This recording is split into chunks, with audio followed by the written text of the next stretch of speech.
तो हम लगे हैं, हम हिंदू राष्ट्र बनवा करके रहेंगे। हमें पता है हम ना भी बना पाए पर क्रांति तो जगा कर रहेंगे। आपके हिंदू राष्ट्र की परिकल्पना क्या है? वहां मुस्लिम, सिख, ईसाई रहेंगे? राम राज्य, रामचरितमानस का आधार। तो बिहार के शिक्षा मंत्री तो कह रहे रामचरितमानस नफरत फैलाने वाला ग्रंथ है। जहर फैलाती है। ऐसे लोग निकम्मे हैं, भारत में इन्हें रहने ही नहीं चाहिए। इन्होंने कभी राम कथा पढ़ी नहीं है, इनको हमारी क्लास में आने की आवश्यकता है। हम इनको ABCD पढ़ाएंगे कि राम कथा क्या होती है। मनमोहन प्यारे आप इतना स्वच्छंद बोलते हैं, खुल के बोलते हैं, फिर भी सारे नेता मैंने देखा आपके चरणों में ही बैठे रहते हैं। आपको कोई पॉलिटिकल प्रेशर महसूस नहीं होता? क्योंकि सांच को आंच नहीं, जो सत्य होता है वो कभी झुकता, डिकता, टिकता, डरता नहीं। झुकता और डरता नहीं है, हमेशा टिकता है।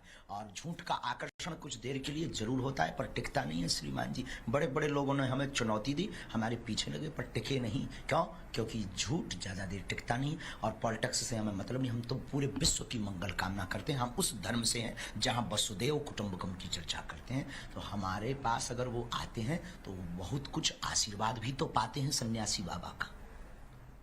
लेकिन आप जिस धर्म की बात कर रहे हैं वो तो कभी कन्वर्जन में विश्वास नहीं रखता। आप कह रहे थे कि मैं टोपी वालों को भी सनातनी बना दूंगा। बिल्कुल। क्या भाई, उनको सनातनी बनाने में कौन सी बुराई है? सनातनी मतलब वो पहले से हैं, बस कुछ दिनों के लिए भूल गए हैं। कोई अपने बाप को बाप ना कहे तो इसमें बाप की कोई गलती नहीं है, बेटा की गलती होती है। अब कोई बेटा बाप को बाप ना कहे तो इसमें उसकी बाप की बेचारे की क्या गलती है, माय डियर? पर धीरेन्द्र शास्त्री जी, उन्होंने अपना एक रास्ता चुन लिया है ईश्वर तक पहुंचने का। क्या वो रास्ता सनातन से होकर गुजरे, ये जरूरी है?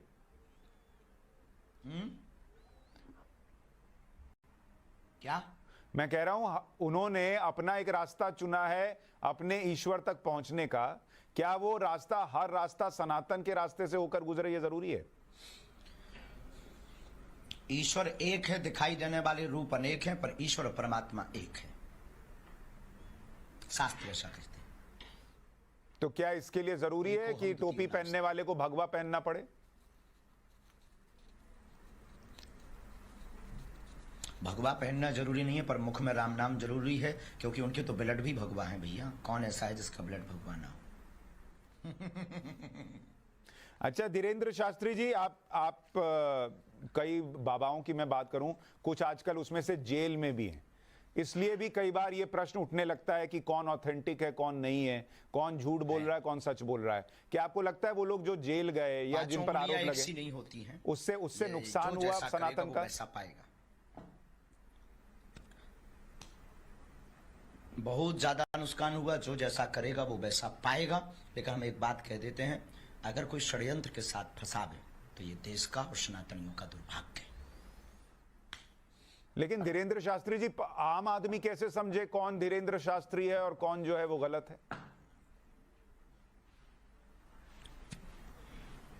उसके समझने के लिए सीधा सा उद्देश्य, जो अपने से जोड़े वो जय जय, और जो आपकी बाहें पकड़कर ईश्वर से जोड़े वो वह जय जय।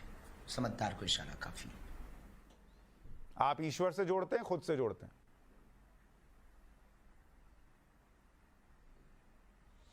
खबर नहीं, आपको अनुभव करना चाहिए। हम तो कुछ भी बोल सकते हैं, हमारी बात कौन मानेगा? आपका अनुभव क्या कहता है? कभी आइए सामने।